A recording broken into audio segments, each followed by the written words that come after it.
Good evening. The family of a woman who died suddenly after waiting nearly 2 hours to get through to her GP surgery have been told that further tests must be carried out to determine what caused her death. Helena Maffei was a well-known baker in her local community. Her children say she didn't want to cause any trouble by dialing 999 and preferred to put her trust in her doctor. They told her story to Wesley Smith. The number of floral tributes outside Helena Maffei's bakery in Kidderminster showed just how much she was loved and respected by customers, neighbours and her children, Gaetana and Giuseppe.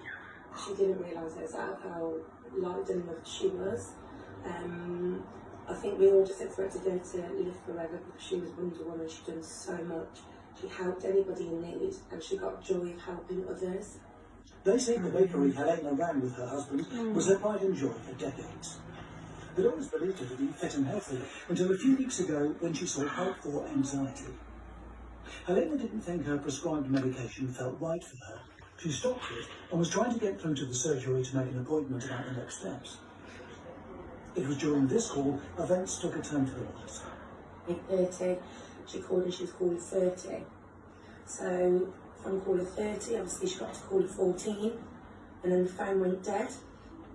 And then obviously she called back, she was caller 34.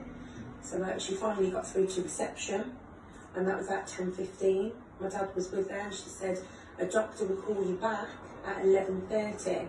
At this point she said to my dad, she goes, go, because there's a catering job, she goes, go. My dad obviously called Giuseppe and said, Giuseppe, come up and stay with Mum. The phone rang, I answered the phone, and the doctor on loudspeaker said, hello, Helena, it's your doctor here. She started to have like a seizure, like a panic attack. I just said to the doctor, I think she's having a panic attack here. I said, I'm gonna call 999 and I'm gonna get off the phone. I called 999 and I spoke to them. I said, my mum's having a panic attack here. I said, brown stuff is coming from her mouth. I said, what should I do? I said, she said, you performed CPR before. I said, I know how to do it.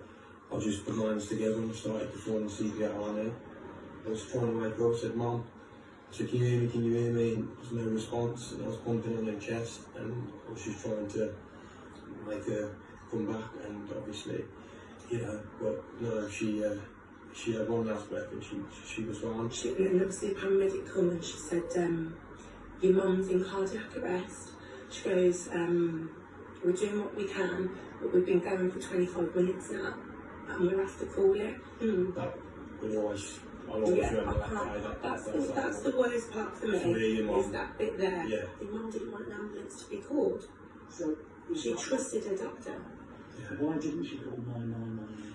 I think she didn't realise herself the situation. No. The surgery told us they don't comment on individual patient cases, but did issue a statement, part of which reads, we've worked hard throughout the pandemic to offer an accessible service to our patients. Although we are seeing a higher volume of calls, our phone message advises that if patients feel they have a life-threatening medical emergency, to hang up and dial 999. Our thoughts are with the family at this difficult time. Helena only died last Thursday, and her family say this isn't about apportioning blame, just trying to understand how this can have happened. This afternoon, the coroner's office told them that further post-mortem tests are required to determine exactly what caused Helena's death, leaving many in her community in shock and her family heartbroken. Wesley Smith, ITV News, Kidderminster. Well, a dreadful experience for the family. A little earlier, I spoke to GP Dr. Sarah Jarvis and asked her where you should turn if you feel unwell. It very much depends what symptoms you've got.